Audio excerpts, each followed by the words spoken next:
Compte à rebours, 56. 2 jours passèrent. Richards jouait son rôle à la perfection, comme si sa vie en dépendait. Il dînait dans sa chambre, se levait à 7 heures, lisait sa Bible dans le hall de l'hôtel, puis allait à sa réunion fictive. Le personnel du Winthrop House le traitait avec la cordialité légèrement méprisante réservée aux prêtres peu favorisés par le sort, à condition qu'ils payent leurs notes, en cette époque de guerre bactériologique en Égypte et en Amérique du Sud, sans oublier la notoire loi sur l'avortement obligatoire adoptée par le Nevada. Le pape était un vieillard de 96 ans, dont les anathèmes fulminants contre ces événements faisaient les gorges chaudes des commentateurs du Libertel. Richards tenait ses réunions dans une bibliothèque publique ou dans un cabinet de lecture privé qu'il avait loué. Il lisait des livres sur la pollution. Il n'y avait guère de renseignements postérieurs à 2002, et le peu qu'il y avait ne collait pas du tout avec ce qui avait été écrit auparavant. À midi, il allait déjeuner dans un petit self proche de l'hôtel. Lorsqu'il bousculait des passants, ce qui lui arrivait souvent, il s'excusait avec un doux sourire. Quelques-uns lui disaient que ça ne faisait rien et l'appelaient « mon père », mais la plupart le repoussaient en marmonnant des insultes. Il passait l'après-midi dans sa chambre d'hôtel et dînait en regardant la grande traque. Il avait déjà posté 4 cassettes sur le chemin de la bibliothèque. Apparemment, le système fonctionnait. Les réalisateurs avaient adopté une nouvelle tactique pour étouffer le message anti-pollution de Richards, qu'il ne cessait de répéter avec une frénésie souriante. Après tout, les sourds-muets devaient pouvoir lire sur ses lèvres. Il le noyait sous les rugissements de la foule, qui devenait de plus en plus hystérique et d'une obscénité effroyable. Au cours de ces longs après-midi, Richards réfléchissait aux changements, pas nécessairement bienvenus, qui s'étaient opérés en lui depuis qu'il avait rencontré Bradley et la petite Cassie. Il n'était plus un loup solitaire, luttant pour lui-même et pour sa famille. Il luttait maintenant pour toutes les victimes de la pollution et d'un système injuste. Richards n'avait jamais été un homme social. Il avait rejeté avec mépris toutes les causes, tous les engagements. C'était bon pour les riches, pour les gogos, pour ces stupides étudiants avec leurs badges et leurs groupes de néo-rock. Son père avait disparu dans la nuit alors que Ben n'avait que 5 ans. Il se souvenait à peine de lui. Il ne lui en avait jamais voulu. Il comprenait fort bien qu'un homme ait sa fierté et qu'il la préfère à des responsabilités qui le privent de son honneur et de sa virilité. Un homme ne peut pas tolérer longtemps que sa femme se prostitue pour faire vivre la famille. Autant se jeter tout de suite par la fenêtre, estimait Richards. De 5 à 16 ans, il vécut d'un tas de petites combines avec son frère Todd. Leur mère était morte de la syphilis alors qu'il avait 10 ans et Todd 7. 5 ans plus tard, Todd avait été tué par une voiture dont les freins avaient lâché alors qu'il faisait le plein d'air dans une rue en forte pente. La mère et le fils avaient abouti au crématoire municipal. Amers et désabusés, les gosses du quartier savaient qu'un jour ils finiraient eux aussi en fumée, vomis par les hautes cheminées dans le ciel de la ville. À 16 ans, il s'était retrouvé seul. Après l'école, il faisait ses 8 heures à General Atomics comme nettoyeur de machines. En dépit de ce travail éreintant, il ressentait durement sa solitude. Parfois, la nuit, il était pris de panique à l'idée qu'il n'avait aucun lien sur cette terre, qu'il allait à la dérive, sans rien pour le retenir. Alors il s'était marié. Sheila avait passé la première année dans un silence hautain, pendant que leurs amis, et les ennemis de Richards, il s'en était fait beaucoup par son refus de faire partie d'un gang local, amis qui attendaient l'arrivée de l'Utérus Express. Comme ils n'arrivaient pas, ils finirent par se lasser et les laissèrent dans cette sorte de no man's land réservé aux nouveaux mariés à Co-op City. Les amis se firent rares. Cela ne gênait pas Richards, au contraire. Il travaillait avec rage, faisant des heures supplémentaires dès que possible. C'était mal payé, il n'y avait aucune chance de promotion, l'inflation était galopante, mais ils s'aimaient. Et leur amour dura. Pourquoi pas? Richards était le genre d'homme solitaire, capable de donner à la femme de son choix infiniment d'amour et d'affection, avec sans doute une bonne dose de domination psychologique. En 11 années de mariage, il n'avait pas eu une seule dispute digne de ce nom. Il avait quitté son travail en 2018 parce que ses chances d'avoir un enfant diminuaient à chaque heure passée derrière les anciens et défectueux boucliers anti-radiation de General Atomics. Au lieu de raconter un quelconque mensonge au contremaître, qui lui demandait avec consternation pourquoi il démissionnait, Richards avait aggravé son cas en lui disant tout ce qu'il pensait de General Atomics, ajoutant qu'il pouvait se fourrer ses sales machines là où il pensait. Cela s'était terminé par une sanglante bagarre. Le contremaître était un gaillard d'aspect costaud, mais Richards l'avait fait chialer comme un môme. Il avait été frappé d'ostracisme. Méfiez-vous de ce type, il est dangereux. Si vous avez absolument besoin de main-d'œuvre, prenez-le pour une semaine, puis flanquez-le dehors. Les 5 années suivantes, il avait surtout vendu des journaux, mais il y avait de moins en moins de travail. Le Libertel tuait la presse écrite.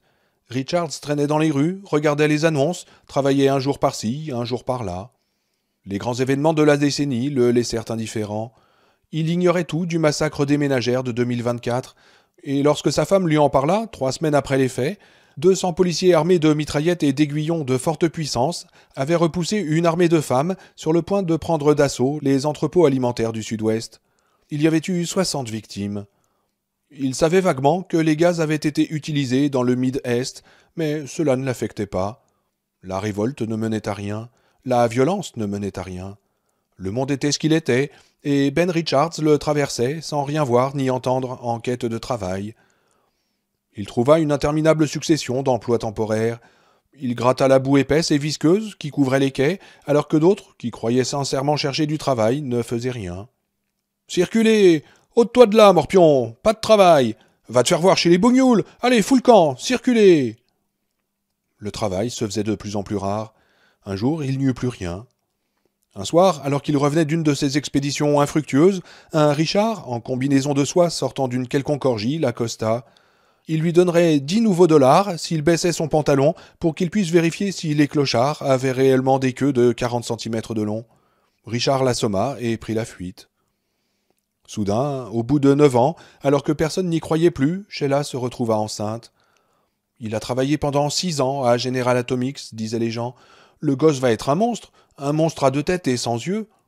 Les radiations, vos enfants seront des monstres. » Mais ce fut Cathy, toute ronde, sans un défaut, pleine de vie, mise au monde par une sage-femme du quartier qui se fit payer 50 cents et 4 boîtes de Fayot.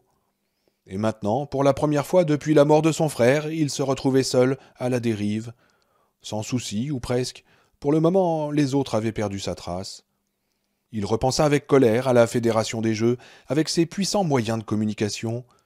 Tous ces hommes bien nourris, protégés par leurs filtres, qui sortaient avec des poupées en sous-vêtements de soie. À la guillotine, que le couperet tombe, tombe. Mais ils étaient intouchables, comme le réseau, comme le monstrueux building des Jeux qui écrasait tout de sa masse. Pourtant, parce qu'il était ce qu'il était, et parce que dans sa solitude il était en pleine mutation, il y pensait.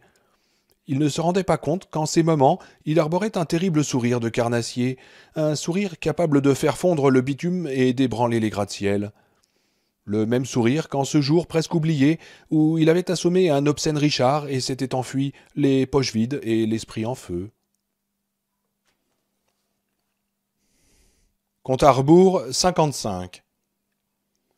La journée de lundi ressembla exactement à celle de dimanche. Pour les travailleurs, la notion de congé hebdomadaire n'existait plus. Jusqu'à 6h30 du soir, où il commanda un suprême de volaille. La cuisine de l'hôtel, exécrable pour quiconque connaissait autre chose que les hamburgers des fast-food et les comprimés alimentaires, paraissait délicieuse à Richards. Il commanda également une bouteille de vin rouge léger, et le père Hodgen Grassner s'installa pour regarder la grande traque.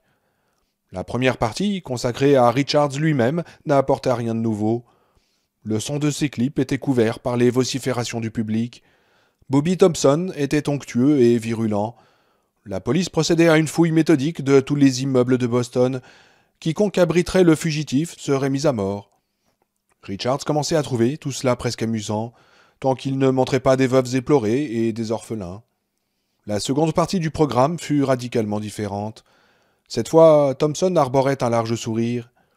Après ces derniers enregistrements envoyés par le monstre qui se fait appeler Ben Richards, je suis heureux de vous annoncer une bonne nouvelle. Ils avaient eu Loglin. Vendredi, il avait été aperçu à Topeka, mais les recherches intensives entreprises les 2 jours suivants n'avaient rien donné. Richards pensait que Loglin avait, comme lui-même, réussi à passer à travers les mailles du filet. Hélas, non. Cet après-midi, 2 enfants avaient signalé sa présence. Il se cachait dans un vieil abri des ponts et chaussées. Au cours de sa fuite, il s'était cassé le poignet. Les gosses, Bobby et Mary Coles, souriaient à la caméra tout contents d'eux. Demain, annonça Thompson, son honneur le gouverneur du Kansas leur remettrait en direct sur l'antenne leur certificat de mérite et 2 chèques de 1000 nouveaux dollars, sans oublier la fourniture à vie de céréales pour petit déjeuner Fun Twinks. Hurrah pour ces citoyens d'honneur de Topeka, et la foule applaudit.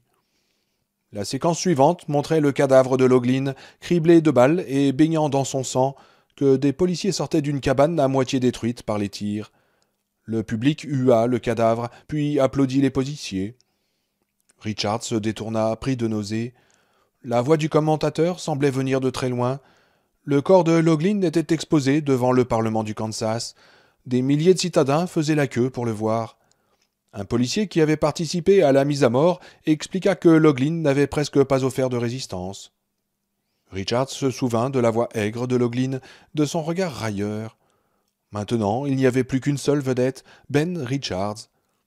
Ben Richards ne termina pas son suprême de volaille. Compte à rebours 54. Cette nuit-là, il fit un affreux cauchemar, ce qui était inhabituel, le vieux Richards ne rêvait jamais. Fait encore plus curieux, il ne participait pas au rêve, se cantonnant dans le rôle du spectateur invisible. Une pièce sombre, aux contours imprécis, quelque part un bruit d'eau qui goutte, l'impression d'être à une grande profondeur sous le sol. Au centre de la pièce, Bradley était attaché à une chaise par des sangles en cuir. Son crâne avait été entièrement rasé, comme celui d'un pénitent. Il était entouré de personnages portant des cagoules noires. Les chasseurs, se dit Richards avec épouvante. Les plus redoutables et les plus impitoyables de tous. « Ce n'est pas moi, disait Bradley. « Oh, si, dit un des personnages avec douceur, en lui enfonçant une longue aiguille dans la joue. Bradley hurla. « Oh, si, c'est toi, petit frère !»« Allez vous faire foutre !» répondait Bradley. L'aiguille perça sans mal son œil. Une gelée incolore coula, l'œil de Bradley devint tout flasque. « Vous pouvez vous foutre votre aiguille dans le cul !» criait-il encore. Un aiguillon électrique toucha le cou de Bradley, qui hurla de nouveau en faisant une grimace grotesque. « Alors, c'est toi ?» demandait le personnage. « Les filtres nasaux donnent le cancer !» répondit Bradley. « Vous êtes tout pourri à l'intérieur !» L'aiguille perça l'autre œil. Aveugle, Bradley leur rit au visage. Un des personnages en cagoule fit un geste. Bobby et Mary Cowles accoururent gaiement. Ils se mirent à tourner autour de Bradley en chantant « Qui a peur du grand méchant loup, méchant loup, méchant loup ?» Bradley s'agitait désespérément sur son siège, tandis que le chant devenait de plus en plus aigu et crissant. Les enfants changeaient. Peu à peu, leurs têtes s'allongèrent et s'engorgèrent de sang. Ils ouvrirent des bouches énormes, révélant des crocs aiguisés comme des rasoirs. « Je dirai tout !» hurlait Bradley. « Ce n'est pas moi, je vous dirai tout, c'est pas moi, c'est Ben Richards !»« Où est-il » demanda un personnage. « Allez, parle !»« Je vais vous le dire !» criait Bradley. « Il est à... » Mais les voix des enfants couvrirent ces paroles.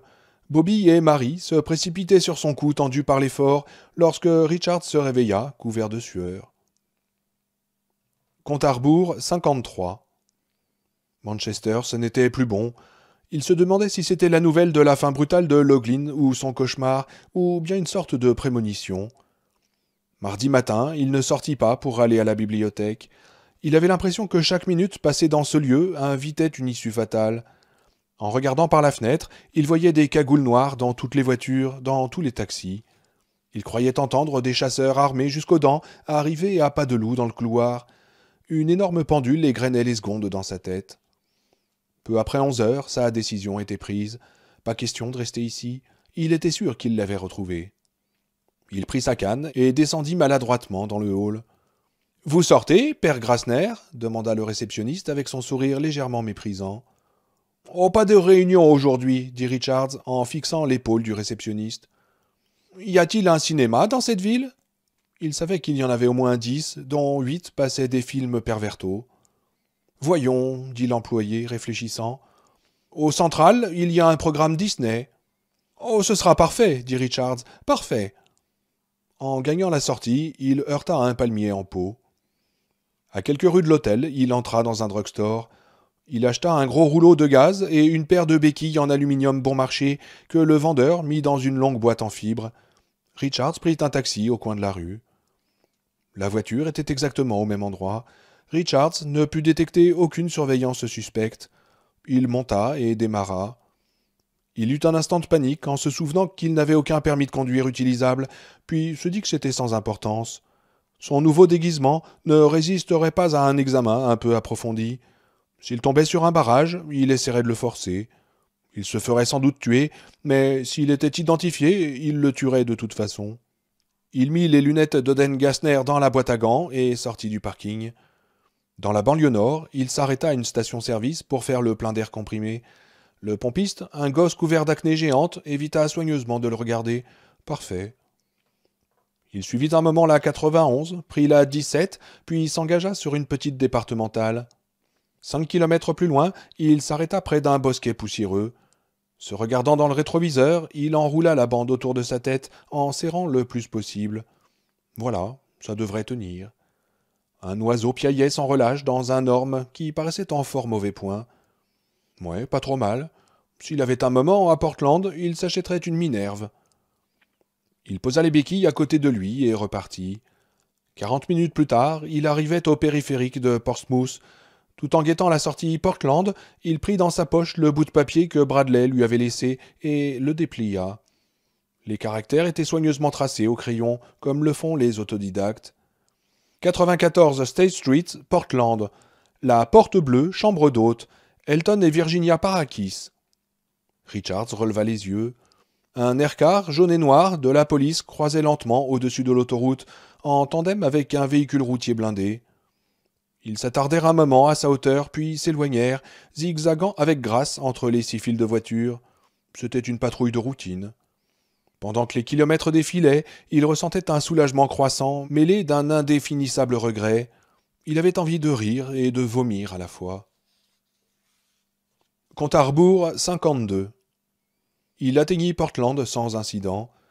Aux abords de la ville, alors qu'il traversait la banlieue chic de Scarborough, villa opulente, rue immaculée, école privée entourée de clôtures électrifiées, son assurance commença à l'abandonner. Il pouvait être n'importe où, partout ou nulle part. State Street se trouvait dans un quartier jadis respectable, aux immeubles solides mais décrépits, près d'un parc qui était devenu une vraie jungle. Rendez-vous sans nul doute des amoureux, des drogués et des mauvais garçons. Un quartier où l'on ne devait sortir la nuit qu'avec un chien policier en laisse ou bien en bande. Le 94 était une maison à la façade noircie, avec des volets à l'ancienne mode aux fenêtres. Il se gara à proximité et examina les environs. La rue était pleine de voitures abandonnées, carcasses rouillées vidées de leur contenu comme des poissons étripés. En bordure du parc, une Studebaker reposait sur le côté, pareil à un chien crevé. La police évitait manifestement les parages. Pas question de laisser sa voiture ici. 10 minutes après, on verrait arriver une bande de petits morveux, et après avoir tourné autour pendant un moment, ils s'adosseraient à la carrosserie en sifflotant d'un air dégagé. Encore 10 minutes de plus, et 2 ou 3 d'entre eux sortiraient de leur poche des tournevis, des pieds de biche et 1 ou 2 clés à écrou. Au bout d'une heure, il ne resterait que la carcasse. Tout le reste serait envolé, des sphères pneumatiques aux essuie-glaces et au volant. Alors qu'il prenait ses béquilles en se retenant au toit de la Wint, un gosse arriva en courant. Tout un côté de son visage était défiguré par d'horribles cicatrices de brûlure. « Du skag, monsieur, c'est de la supercam. Vous en verra sur la lune. » Il pouffa de rire, faisant tressauter de façon grotesque les bourrelets de chair luisant de sa joue abîmée. « Fous le camp !» lui dit Richards sèchement. Le gosse essaya de faire tomber une de ses béquilles. Oubliant un instant son rôle, Richards leva prestement l'autre et lui asséna un bon coup sur les fesses. Le gosse s'enfuit en criant des obscénités. Il monta lentement les 3 marches du perron et examina la porte. En y regardant de plus près, il restait effectivement quelques traces de peinture bleue. Il y avait eu une sonnette, mais un vandale l'avait arrachée. On voyait encore les fils. Richards frappa et attendit. Rien. Il frappa de nouveau. L'après-midi tirait à sa fin, un vent froid s'engouffrait dans la rue. Dans le parc, les branches dénudées d'octobre s'entrechoquaient avec un bruit nostalgique. Il n'y avait personne, inutile de s'attarder. Il frappa pourtant une dernière fois, inexplicablement certain qu'il y avait quelqu'un. Cette fois, il fut récompensé par un bruit de chaussons traînant sur le carrelage. Les pas s'arrêtèrent. Une pause. « Qui est là ?» demanda une voix androgyne. « Je n'achète rien, allez-vous-en !»« On m'a dit de venir chez vous, dit Richards. Un Judas s'ouvrit en grinçant et un œil marron apparut. Le Judas se referma avec un bruit sec. « Je ne vous connais pas !» Le ton était sans réplique. « On m'a dit de demander Elton Parakis, insista Richards. « Ah !» Il crut détecter du regret dans la voix. « Vous êtes un de ceux-là !» Il entendit un bruit de chaîne. Plusieurs verrous furent poussés successivement. Des clés tournèrent dans des serruriales bien huilées, et finalement un bruit sec, pareil à une détonation d'un assommoir que l'on désamorce. La porte s'ouvrit. Richards se trouva face à une femme maigre et sèche, sans poitrine, avec d'énormes mains noueuses. Son visage, curieusement dénué de rides, portait néanmoins les traces d'un long combat contre le temps. Le temps gagnait, sans doute, mais elle était coriace. Même en pantoufles, elle devait faire 1,80 m. Ses genoux étaient tout déformés par l'arthrite. Ses cheveux étaient enveloppés d'une serviette de bain enroulée en turban. Sous les épais sourcils, qui semblaient s'accrocher désespérément au bord d'un précipice, le regard des yeux marrons était intelligent, avec une pointe de fureur ou peut-être de peur. Par la suite, il comprit qu'elle était simplement embrouillée, craintive, peut-être au bord de la folie. « Je suis Virginia Parakis, dit-elle. La mère d'Elton. Entrez. » Compte à rebours, 51. La maison était sombre, mal entretenue, meublée de briques et de brocs. Richards reconnut instantanément son propre environnement. Les mêmes objets, fabriqués en série et achetés au rabais, vite cassés et jamais réparés. Dans la cuisine, tout en surveillant la bouilloire en aluminium, elle lui dit « Elton n'est pas là, il travaille. » En mettant l'accent sur le « il », elle faisait de cette simple constatation une accusation. Ici, la lumière plus vive révélait le papier peint taché d'humidité, les mouches de l'été dernier écrasées sur les vitres, le linoléum craquelé, le seau en plastique sous l'évier. Une odeur de désinfectant régnait comme dans une chambre de malade. Les doigts boursouflés fouillèrent dans un tiroir débordant d'objets divers et en tirèrent 2 sachets de thé, dont un avait déjà servi. Richards eut droit à ce dernier, cela ne le surprit pas. « Vous venez de la part de ce type de Boston » demanda madame Parakis. « Celui qui s'occupe de pollution ?»« Oui, madame, » répondit Richards. « Ils se sont rencontrés à Boston, » reprit-elle. « Elton est responsable de l'entretien de distributeurs automatiques. » Prenant un air avantageux, elle franchit précautionneusement les dunes de linoléum qui la séparaient de la gazinière. « J'ai dit à Elton que les activités de Bradley étaient illégales, que ça pourrait le mener en prison, ou pire. Ben, il n'écoute pas sa vieille maman, non, non. » Elle eut un sourire affligé. « Elton est très habile de ses mains, vous savez. Il avait construit une grande cabane dans un arbre. Un orme, je crois, c'était, mais ils l'ont abattu. Ce noir a eu l'idée de fabriquer des indicateurs de pollution. Il lui a dit d'en mettre un à Portland. » Elle mit les sachets dans les tasses et resta près de la gazinière, se chauffant les mains au-dessus de la flamme. « Ils s'écrivent tout le temps. Je lui ai dit que le courrier n'était pas sûr. Je lui ai dit que ça allait le mener en prison, ou pire, et il m'a répondu qu'ils écrivaient en code. Lui, il me demande des pommes. Je lui dis que mon oncle va plus mal, et je lui dis « Elty, tu t'imagines qu'ils ne sont pas capables de le déchiffrer? Cesse de jouer à l'espion, mais il ne m'écoute pas. Dans le temps, si, il m'écoutait. Il avait confiance, on était amis. Mais depuis la puberté, elle prononçait pouberté, il a complètement changé. Il cache des magazines cochons sous son oreiller et tout ça.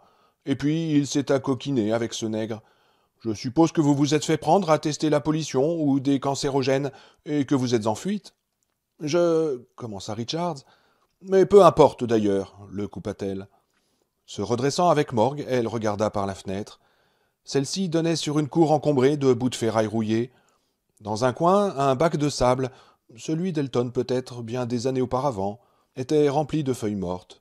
« Peu importe, répéta-t-elle avec férocité, c'est la faute des Noirs. » Elle lança à Richards un regard lourd de reproche, comme si elle le mettait au défi de la contredire. « J'ai 65 ans, monsieur, mais j'étais une fraîche jeune fille de 19 ans quand tout ça a commencé. En 1979, c'était, et les Noirs sont arrivés. Et maintenant, ils sont partout, partout. » Son ton était devenu haineux. « Oui, parfaitement. Ils les ont mis à l'école avec les Blancs. Ils leur ont donné des postes au gouvernement, des radicaux, des rebelles.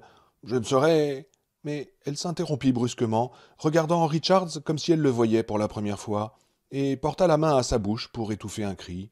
« Dieu ait pitié de nous !» Madame Parakis s'interrogea Richards. Non, non cria-t-elle d'une voix étranglée par la peur. Oh non, non. Elle s'avança lentement sur lui, saisissant au passage un long couteau de boucher dans l'évier débordant de vaisselle sale. Sortez de chez moi. Dehors. Allez, dehors. Richards se leva et recula pas à pas, traversant d'abord le bout du couloir menant au living, puis le living lui-même.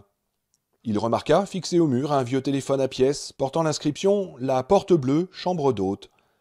Cela datait du temps où la maison était une respectable pension.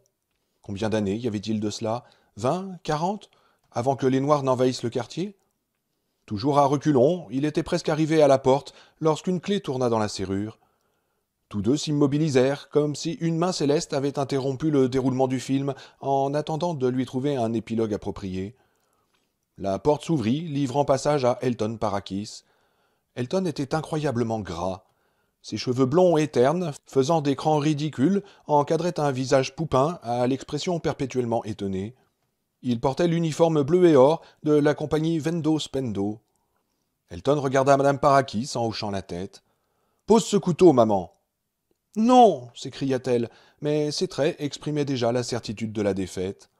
Elton referma la porte et alla lentement vers elle, d'un pas curieusement saccadé. Elle se recula légèrement. « dis-lui de s'en aller !» supplia-t-elle. « C'est ce bandit de Richards. S'il reste, nous sommes perdus. Je ne veux pas que tu ailles en prison. » Elle éclata en sanglots, laissa tomber le couteau et s'écroula dans les bras de son fils. Tout en la berçant doucement, il essaya de la rassurer. « Mais non, maman, je n'irai pas en prison. Allons, ne pleure pas. S'il te plaît, ne pleure pas. » Par-dessus les épaules frémissantes de sa mère, Elton adressa un sourire désolé à Richards, qui attendait stoïquement que cela se termine. Lorsqu'elle se fut un peu calmée, Elton lui dit « Écoute-moi, maman. Monsieur Richards est un ami de Bradley. Il va rester quelques jours chez nous. » Madame Parakis se remit à gémir de plus belle. Elton dut la secouer pour qu'elle se taise. « Si, maman, il va rester chez nous. J'irai mettre sa voiture dans le parc après l'avoir préparée. Demain matin, il faudra que tu ailles poster un paquet pour Cleveland. »« Boston, » dit Richards automatiquement. « Les cassettes vont à Boston. »« Non, elles vont à Cleveland maintenant, » dit Elton. « Bradley a dû s'enfuir de Boston. »« Mon Dieu, » fit Richards. « Toi aussi, tu vas être obligé de t'enfuir, » glapit Madame Parakis. « Ils auront vite fait de t'attraper. Tu es si gras. »« Du calme, maman. Je vais accompagner Monsieur Richards à sa chambre. »« Monsieur, monsieur, comme si cet assassin méritait qu'on l'appelle monsieur. » Il conduisit sa mère à un fauteuil et la fit asseoir avec la plus grande douceur, puis précéda Richards dans les escaliers à peine éclairés, en soufflant à chaque marche. « Il y a beaucoup de chambres, » expliqua-t-il. « C'était une pension dans le temps, quand j'étais bébé. Vous pourrez surveiller la rue. »« Votre maman a sans doute raison, » dit Richards. « Puisque Bradley a été repéré, je ferais mieux de ne pas rester ici. »« Voilà votre chambre, » dit Elton, comme s'il n'avait pas entendu. Il ouvrit une porte. La pièce, assez spacieuse, sentait le renfermer. Des meubles et des rideaux vieillots. « Ce n'est pas le grand luxe, » ajouta-t-il. Il sourit à Richards, manifestement désireux de faire bonne impression. « Mais vous pouvez rester aussi longtemps que vous voulez. Bradley est mon meilleur ami. » Son sourire se fit hésitant. « En fait, c'est le seul ami que j'ai jamais eu. Je m'occuperai de maman, n'ayez crainte. »« Oh, je ferais mieux de m'en aller, » répéta Richards. « Je ne vous le conseille pas, monsieur Richards, » reprit Elton. « Votre pansement n'a même pas trompé maman. Je vais aller mettre votre voiture en sécurité. Nous reparlerons de tout ça ensuite. » Il sortit rapidement, faisant tressauter ses grosses fesses. Richards remarqua que le tissu de son pantalon était élimé. Richards entr'ouvrit d'un doigt les vieux volets en bois et le vit se diriger d'un pas lourd vers la voiture. Elton se baissa vers la portière, mais se redressa aussitôt et revint vers la maison. Richards sentit l'inquiétude le gagner. Une minute plus tard, Elton entrait dans la chambre, tout essoufflé, mais souriant. « Maman a raison, » annonça-t-il. « Je ne ferai pas un bon agent secret. J'ai oublié les clés. » Richards les lui tendit en disant « Merci, Elton. » Elton repartit, traînant ses 100 kilos et le souvenir de toutes les humiliations qu'il avait subies depuis qu'il était petit. Richards arriva à la fenêtre juste à temps pour voir démarrer la petite voiture dans laquelle il était venu du New Hampshire. Il retira le couvre-lit et s'allongea, les yeux fixés au plafond, évitant de respirer à fond. L'odeur de moisi qui montait de la literie semblait s'insinuer dans tout son corps. En bas, la mère d'Elton pleurait. Compte à rebours, 50. Richards somnola un peu. Il faisait presque nuit lorsqu'il entendit avec soulagement le pas pesant d'Elton dans l'escalier. Il se redressa. Parakis frappa et entra. Richards vit qu'il s'était changé. Il portait maintenant une chemise de sport trop grande pour lui. Où avait-il pu dénicher ça? Et un jean. « Ça y est, dit-il. Elle est dans le parc. »« Elle ne risque rien ?» demanda Richards. « Non, répondit Elton. J'ai mis un petit gadget que j'ai bricolé. Si quelqu'un y touche, il reçoit une secousse électrique. En même temps, ça actionne une sirène. C'est efficace. » Il s'assit en poussant un immense soupir.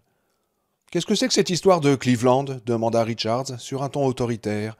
Il était facile de prendre ce ton avec Elton. Parakis haussa les épaules. « Bradley, il connaît un gars, un type un peu comme moi. Je l'ai rencontré une fois à Boston à la bibliothèque. Il fait partie de notre petit club anti-pollution. Maman a dû vous en parler. » Il se frotta nerveusement les mains. « Oui, elle m'en a dit quelques mots, dit Richards. »« Maman est un peu embrouillée, reprit Elton. Elle ne comprend pas grand-chose à ce qui s'est passé depuis une vingtaine d'années. Elle a tout le temps peur. Elle n'a plus que moi. » « Vous croyez qu'ils vont attraper Bradley ?» demanda Richards. « Je ne sais pas, répondit Elton. Il a un excellent service de renseignement, disons. » Mais le regard d'Elton évitait celui de Richards. « Vous... » Mais la porte s'ouvrit et Madame Parakis apparut, les bras croisés sur la poitrine. Elle souriait, mais son regard était insondable. « Il faut que vous partiez, annonça-t-elle. J'ai appelé la police. » Le teint d'Elton devint d'un blanc crémeux. « Tu mens !»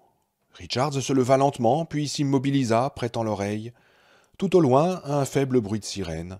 « Elle ne ment pas, dit-il, complètement démoralisé. Et voilà, retour à la case départ. « Mais si, elle ment !» insista Elton.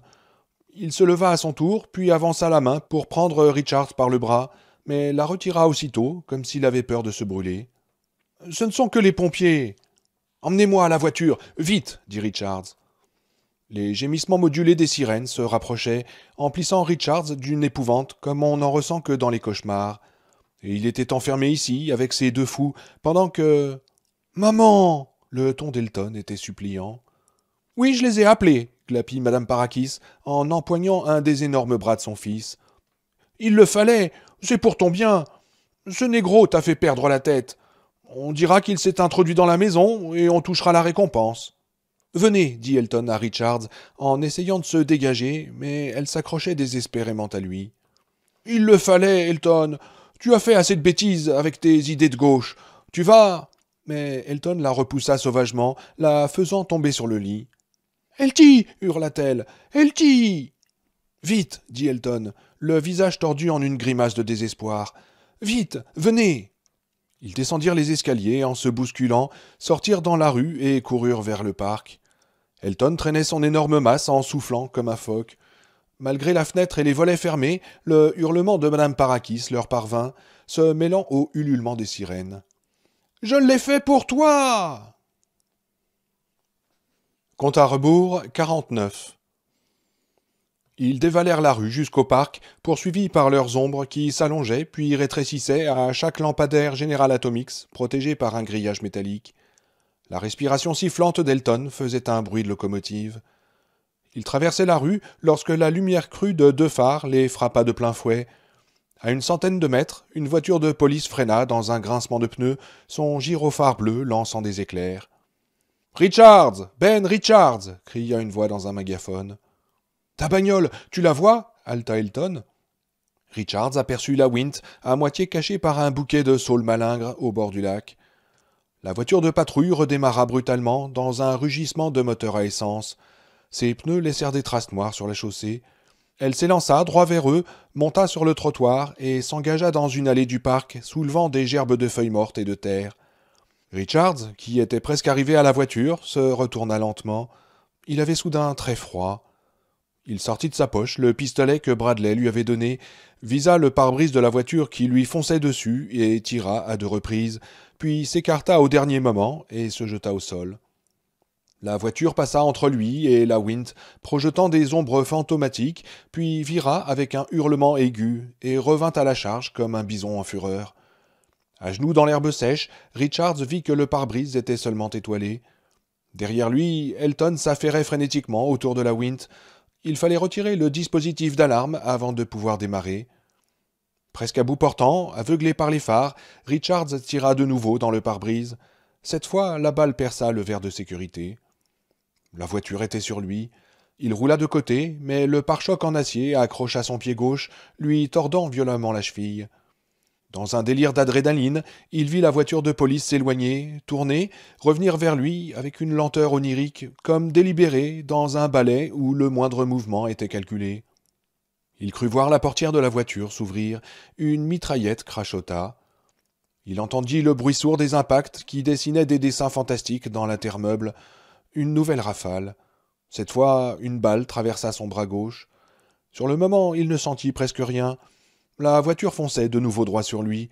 Il s'écarta à temps, et au passage, il vit nettement la silhouette du conducteur et tira. La vitre latérale vola en éclats. La voiture partit à la dérive, heurta un arbre, puis un autre, et se coucha sur le côté dans un grincement de tôle. Le moteur cala. Dans le silence soudain, Richards entendit nettement le crachotement de la radio. Incapable de se lever, il rampa vers la Wint. Parakis était monté et essayait de la faire démarrer. Dans son affolement, il avait dû oublier d'ouvrir les évents de sécurité. Chaque fois qu'il tournait la clé, on entendait une toux creuse dans les chambres, et c'était tout. La nuit s'emplissait du bruit de sirènes. Elle semblait venir de toutes les directions à la fois. Elton réussit finalement à démarrer. L'air-car bondit de l'avant et freina sec à 1 mètre de Richards. Il se mit à genoux, réussit à se dresser sur une jambe, ouvrit la portière côté passager et s'affala sur le siège. Parakis prit la direction de la 77 qui coupait State Street un peu au-dessus du parc. La Wint filait à toute vitesse, frôlant presque le macadam sur son coussin d'air.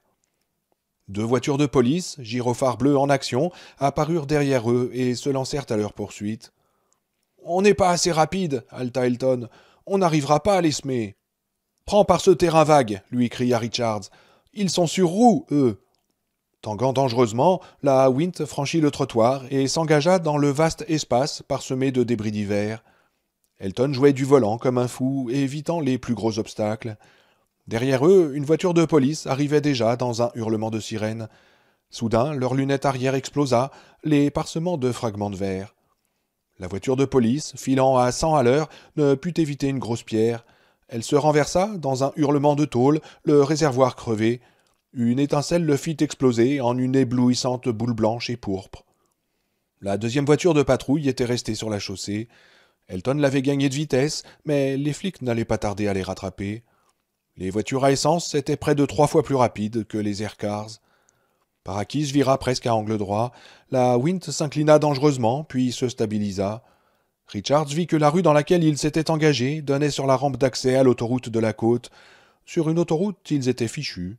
« Tourne !» hurla Richards. « Cette petite rue-là, vite !» La voiture de patrouille n'était pas encore en vue. « Allez, tourne, nom de Dieu !»« Mais c'est une impasse !» cria Elton, épouvanté. « On va être coincé !» Richards lui arracha le volant des mains.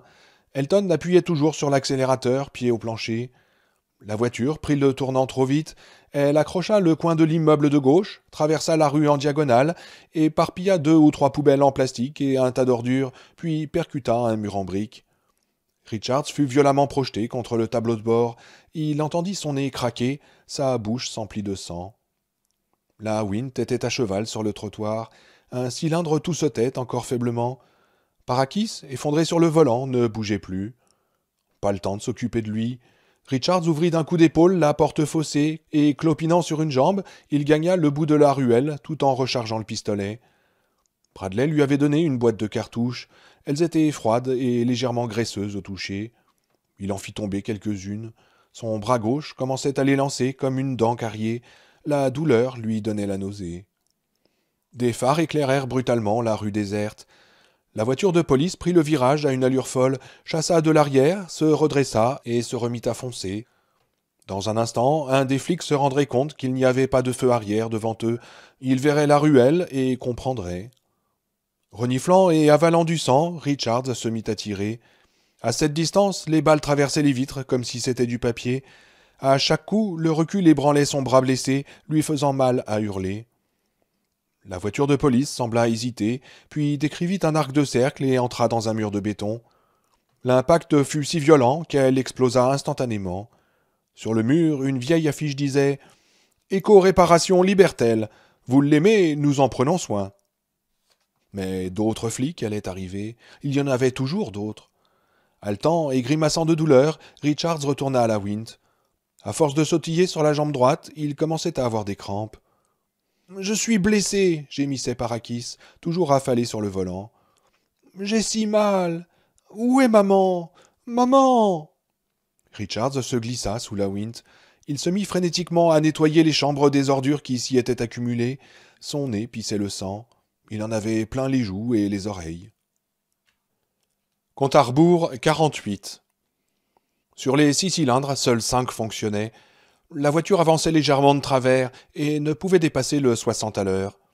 Du siège du passager, où Richards l'avait traîné, Parakis lui indiquait l'itinéraire. La colonne de direction lui avait perforé l'abdomen. Richards pensait qu'il était fichu. Sous les mains de Richards, le volant était tout poisseux de sang. « Je suis désolé, » disait Parakis. « Là, la prochaine à gauche. Oui, tout est de ma faute. J'aurais dû m'en douter. Elle est pas bien dans la tête. » Il cracha un gros caillot de sang noir. Les sirènes emplissaient toujours la nuit, mais elles étaient loin et très à l'ouest. Ils avaient réussi à sortir de la ville et suivaient une succession de petites routes que Parakis connaissait, roulant en gros vers le nord, parallèlement à la 9. La banlieue de Portland céda peu à peu la place à des marécages broussailleux, anciennes forêts impitoyablement déboisées par les bûcherons du dimanche. « Tu sais au moins où tu m'emmènes » demanda Richards. Lui, il avait mal partout. Le sang qui emplissait son nez l'obligeait à respirer par la bouche. Le pire, c'était sa cheville. Elle était sûrement brisée. « Un endroit que je connais, » répondit Elton Parakis, en crachant de nouveau du sang. « Elle me disait toujours « Tu n'auras jamais de meilleure amie que ta maman. » Imagine. Et je la croyais. Tu crois qu'ils vont lui faire du mal, la mettre en prison ? Non, répondit sèchement Richards, qui n'en avait pas la moindre idée. Ils avaient quitté la Porte Bleue à 7h10. Il était 8h moins 20. Une demi-heure seulement. Il avait l'impression d'être en route depuis des années. Au loin, d'autres sirènes se joignirent au cœur sinistre. L'innommable à la poursuite de l'immangeable, pensa Richards sans suite. Si tu n'aimes pas ce jeu, retire tes billes. Mais il ne pouvait pas. En tout cas, il avait, seul, envoyé 2 voitures de patrouille au diable, une prime de plus pour Sheila et Cathy. Comment allez-vous, mes chéris ? Cathy s'étranglerait-elle en buvant le lait acheté avec l'argent du crime ? Je vous aime. Sur cette foutue petite route, où ne viennent sûrement que des braconniers et des amoureux en quête d'un coin tranquille, je pense que je vous aime, et je vous souhaite de beaux rêves. Je voudrais... À gauche ! Croassa Elton. La route bosselée fit place à une allée asphaltée serpentant entre des trous emplis d'eau croupie qui répandaient une odeur âcre et sulfureuse. Quelques pins et bouleaux rachitiques projetaient des ombres inquiétantes à la lumière des phares. Parfois, une branche basse frôlait le toit de la voiture en grinçant. Ils passèrent devant un panneau « Le champ des pins, chantier interdit au public. Des poursuites seront engagées contre tout contrevenant. » 100 mètres plus loin, en haut d'une petite montée, Richards arrêta la voiture. Le chantier s'étendait devant eux. Manifestement le squelette, ce n'était guère plus, d'un futur centre résidentiel et commercial. Les travaux avaient dû cesser depuis au moins 2 ans. Un dédale de construction aux ouvertures béantes, de tranchées, de parpaings entassés, de canalisations rouillées. Quelques cabanes de chantier, en plastique ondulé, envahies par les ronces, les orties et les sureaux. Des fondations remplies d'eau et de boue, semblables aux tombes de dieux oubliés. Emplacement de parking dégagé au bulldozer, où se dressaient déjà quelques bouleaux rabougris. Un grand oiseau de nuit passa, frappant silencieusement l'air de ses ailes presque blanches. « Aide-moi à me mettre au volant, » dit Parakis. « Tu n'es pas en état de conduire, Elton, » dit Richards. Et après 2 essais infructueux, Richards parvint à ouvrir la portière. « Je peux au moins faire ça pour toi, » articula Elton avec ses lèvres sanglantes. « Une fausse piste, je conduirai tant que je pourrai. »« Mais non, fit Richards. Si, laisse-moi partir, cria Elton, avec une grimace à la fois terrible et grotesque. Épuisé par cet effort, il eut une toux creuse et finit par cracher un autre caillot qui éclaboussa le pare-brise d'écarlate. Aide-moi, je suis trop lourd, j'ai pas la force. Pour l'amour de Dieu. Pantelant, les mains glissant dans le sang épais, Richards réussit à le tirer sur le siège du conducteur. L'avant de la voiture ressemblait à un abattoir et Elton continuait à saigner. Richards n'aurait jamais cru qu'un corps humain pût contenir une telle quantité de sang. Elton resta un moment affalé sur le volant, puis se redressa au prix d'un effort héroïque et démarra. La voiture zigzaga un moment, les feux stop s'allumant par saccades. Elle frôla quelques arbres et s'éloigna lentement, se maintenant à peu près au milieu de l'allée. Richards pensait qu'Elton louperait le premier tournant, mais il n'entendit aucun bruit de ferraille, rien que le toump-toump erratique des cylindres, de plus en plus faible. Puis il n'y eut plus que les bruits de la nuit et le sifflement lointain d'un avion. Richards réalisa qu'il avait laissé les béquilles dans la voiture. Cette fois, il en aurait vraiment eu besoin. Dans le ciel, les froides constellations diffusaient une pâle lumière bleutée. Il voyait son haleine se condenser devant lui. Il faisait plus froid cette nuit. Prudemment, il s'engagea dans le dédale du chantier. Compte à rebours 47. Dans une cave, il découvrit un tas de vieux sacs. Il tapa dessus pour chasser les rats et fut récompensé par un nuage de poussière irritante qui le fit éternuer. Une douleur fulgurante traversa son nez cassé. Il en aurait pleuré. Mais pas un seul rat, ils étaient tous en ville. Ici, il n'y avait rien à manger. Il se blottit de son mieux entre les sacs et sombra dans un sommeil hébété. Il fut réveillé par la lumière de la lune qui entrait par un soupirail. Elle était bas sur l'horizon. Toujours pas de sirène. Il devait être dans les 3 heures du matin. Dans son bras blessé, le pouls battait douloureusement. La plaie ne saignait plus. La balle avait arraché un bon morceau de chair, mais l'os n'avait pas été touché. Encore heureux. Sa cheville, par contre, ce n'était pas fameux. La douleur irradiait jusqu'à la cuisse. Le pied lui-même était insensible, comme détaché de son corps. Il faudrait sans doute des attelles pour immobiliser l'articulation, sans doute. Richards assombra de nouveau dans un sommeil agité. Lorsqu'il se réveilla, il avait la tête un peu plus claire. La lune était déjà plus haut dans le ciel, mais ce n'était toujours pas l'aube, et toujours pas de sirène. Pourtant, il n'était pas tranquille, il avait l'impression d'oublier quelque chose. Mais oui, bien sûr, il se redressa, le cœur battant. Avant midi, il fallait poster 2 cassettes, sinon sa prime sautait. Il fallait donc partir d'ici et trouver une boîte aux lettres. Et Bradley, qui était en fuite, s'il ne l'avait pas déjà attrapé. De toute façon, Elton ne lui avait pas donné l'adresse de Cleveland. Un gros animal, un cerf, s'il en existait encore, passa non loin. Il faillit pousser un cri de terreur. Normal, se dit-il, pour se calmer. Un citadin comme moi, perdu dans ce coin sauvage, au milieu des ruines d'un chantier abandonné. Respirant laborieusement par la bouche, Richards examina ses options et leurs conséquences. 1. Ne rien faire. Attendre ici que ça se calme.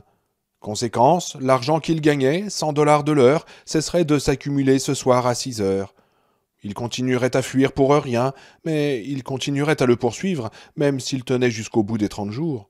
La chasse à l'homme ne s'arrêterait pas avant qu'il l'ait tué. 2. Envoyer les cassettes à Boston. Cela ne nuirait pas à Bradley ni à sa famille, puisque leur rôle était déjà connu des autorités. Conséquence, A. Les cassettes seraient certainement envoyées à Harding par les chasseurs qui surveillaient le domicile de Bradley, mais B. Il retrouverait quand même sa trace grâce au cachet de la poste et reprendrait la chasse. 3e option, envoyer les cassettes directement à la Fédération des Jeux à Harding. Conséquence, les mêmes camps B ci-dessus, et de toute façon, il serait reconnu dans n'importe quelle agglomération assez importante pour avoir une boîte aux lettres. Il n'existait donc aucune bonne solution.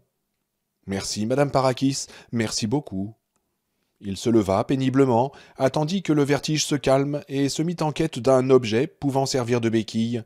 Quelle crétinerie d'avoir oublié les vrais dans l'auto. Il finit par dénicher une planche qui avait à peu près la bonne longueur. Après avoir monté des marches coulées dans le béton, Richard se retrouva à l'air libre. Il se rendit compte qu'il pouvait voir ses mains. À l'est, une lueur grise et hésitante encore annonçait le jour. Il regarda avec regret l'immense et chaotique chantier. Dommage, ça aurait fait une bonne cachette. Regrets inutiles, se cacher ne valait rien. Il fallait courir, toujours courir, comme le lièvre devant les chasseurs. Des serpents de brume rampaient entre les arbres dénudés.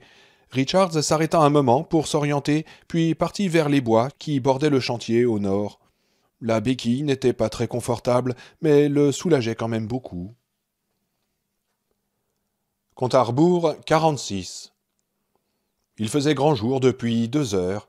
Richards commençait à se demander s'il ne tournait pas en rond lorsqu'il entendit, non loin devant lui, le chuintement plaintif d'air cars filant à pleine vitesse.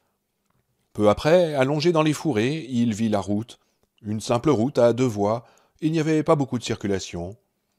À un demi-kilomètre environ sur la droite se trouvait un groupe de maisons. Il aperçut 2 pompes à air, sans doute un garage ou une petite station-service. Il continua à avancer, parallèlement à la route.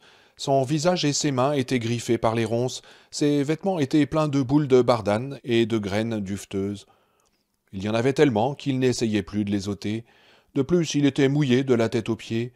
En traversant un ruisseau à gué, sa béquille avait glissé sur la vase et il s'était étalé de tout son long. La caméra était intacte, elle était à l'épreuve des chocs et de l'humidité, bien sûr. La végétation devint plus clairsemée. Il continua à genoux, le plus loin possible, puis s'assit pour faire le point. Il se trouvait sur une petite butte, couverte d'herbes hautes et sèches. Autour de quelques souches d'arbres, des rejetons s'obstinaient à pousser. Au-dessous de lui, la route, bordée d'une poignée de bungalows. Un magasin aussi, avec 2 postes à air, quelques distributeurs de chewing-gum et un de hashish. Juste à côté de ceux-ci, une boîte aux lettres bleue et rouge. S'il était arrivé avant le jour, il aurait pu poster les cassettes sans être vu. Adieu, vaches, cochons, couvées. Mais avant tout, il fallait enregistrer les cassettes. Il trouva un endroit plus abrité et sortit la caméra. « Bonjour, commença-t-il. Bonjour à vous, habitants du beau pays du Libertel. Ici, votre joyeux ami Ben Richards, qui fait son petit trek annuel dans la nature sauvage. En regardant bien, vous verrez peut-être le hardi cardinal écarlate ou l'oiseau vache tacheté. Hélas, le porc ailé à ventre jaune est devenu rare. » Il marqua une pause. « Ils me laisseront sans doute dire ça, mais le reste sera sûrement coupé. Si vous êtes sourd et savez lire sur les lèvres, écoutez-moi bien, dites-le à vos amis et voisins. Écrivez-le partout.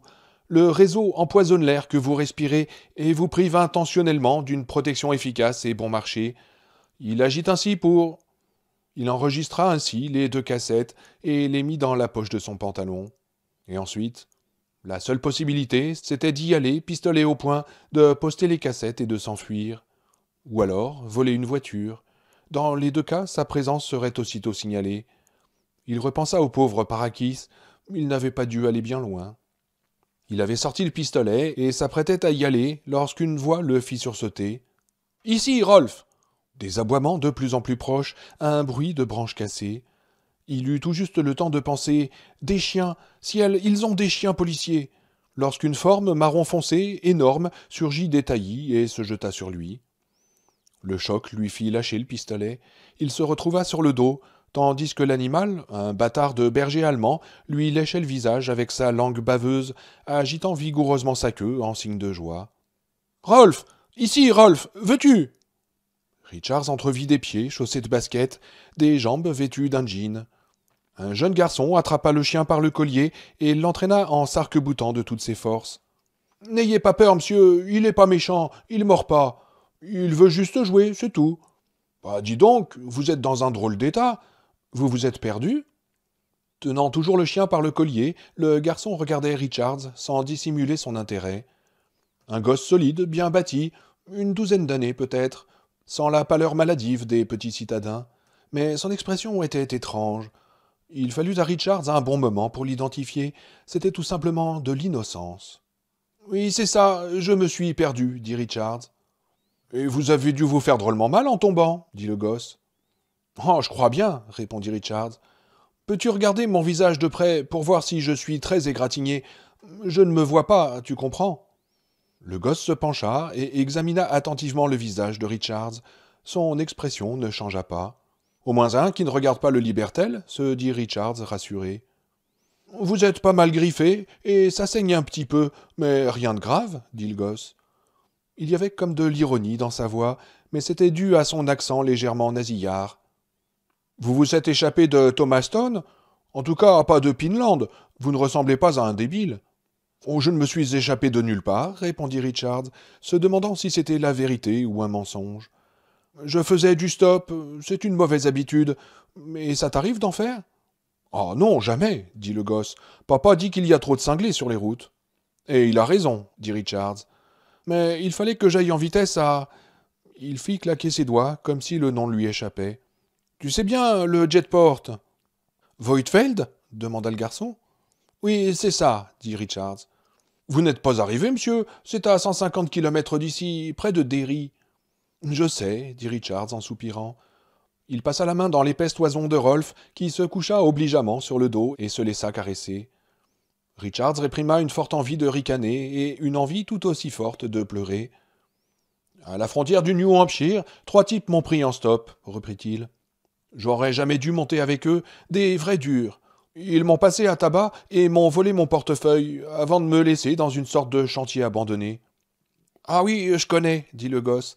« Mais dites, monsieur, vous voulez venir à la maison, boire un café, et vous lavez un peu. »« Oh, j'aimerais bien, mon gars, » dit Richards, « mais je n'ai vraiment pas le temps. Il faut absolument que je sois au Jetport ce soir. »« Et vous allez encore faire du stop ?» demanda le gosse en ouvrant de grands yeux. « Il faut bien, » dit Richards, qui commença à se redresser, puis se rassit brusquement, comme s'il avait eu une inspiration subite. « Écoute, tu voudrais pas me rendre un service ?» Le regard du gamin devint soupçonneux. « Ça dépend. » Richards sortit les 2 cassettes. « Ce sont des justificatifs de crédit.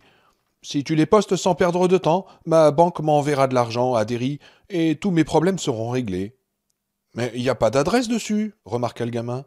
« Oh, t'inquiète, ça y va automatiquement, c'est prévu pour ça, » répondit Richards. « Bon, d'accord, » dit le gosse. « Il y a une boîte devant chez Jarrold. Allez, Rolf, viens !» Son visage montrait clairement qu'il ne croyait pas un mot de ce que Richards racontait. Il laissa le gosse faire quelques pas, puis le rappela. « Attends, reviens, j'ai autre chose à te dire. » Le gosse revint, visiblement méfiant, et même un peu effrayé. Il y avait de quoi, se dit Richards, mon histoire est vraiment un peu grosse. « Je crois qu'il va falloir que je te dise tout, » dit Richards. « Ce que je t'ai raconté n'était pas un mensonge, mais ce n'était pas tout à fait la vérité, et je ne veux pas que tu racontes des bêtises à mon sujet. » Le soleil d'octobre réchauffait agréablement ses membres engourdis et douloureux. Oh, somnolé toute la journée sur cette colline. Il reprit le pistolet, qui était tombé entre des herbes touffues, et le posa à ses pieds, bien en évidence. Le gosse se mordit les lèvres. « Service secret, » dit Richards flegmatiquement. « Ça alors » murmura le gosse. Assis à côté de lui, Rolf haletait en tirant sa longue langue rose. « En fait, je suis à la poursuite d'une bande de types très dangereux. Tu as vu comment ils m'ont arrangé, et il faut que ces cassettes partent sans tarder. »« Vous pouvez compter sur moi, » dit le gosse, tout haletant. « Eh ben, quand je raconterai ça à... »« À personne !» le coupa Richards. « N'en parle absolument à personne avant demain soir. Cela pourrait avoir des conséquences très graves, et il y aurait des représailles. Tu as bien compris ? » « Oui, monsieur, j'ai compris, monsieur. »« Alors, va vite, mon gars, et merci. » Tout fier, le gamin serra la main qu'il lui tendait. Richards le regarda dévaler la colline avec sa grosse chemise à carreaux jaune et rouge, suivi par son chien qui jappait joyeusement. Dire que Sheila et Cathy n'ont jamais connu ça. Et sans même qu'il en eût conscience, son visage se crispa en une terrifiante grimace de haine et de rage. Il aurait maudit Dieu et la création entière si son esprit ne lui avait présenté une cible plus réaliste, la Fédération des Jeux. Et derrière elle, l'ombre d'un dieu encore plus ténébreux, le réseau. Dès qu'il eut vu le gosse au loin mettre les cassettes dans la boîte, il se leva avec raideur, ses dents de sa béquille improvisée. Se maintenant à distance prudente du hameau, il gagna lentement une intersection qu'il avait aperçue. Le Jetport, pourquoi pas ? Et avant que tout ça ne soit fini, il réglerait peut-être ses comptes. Quelqu'un devait payer.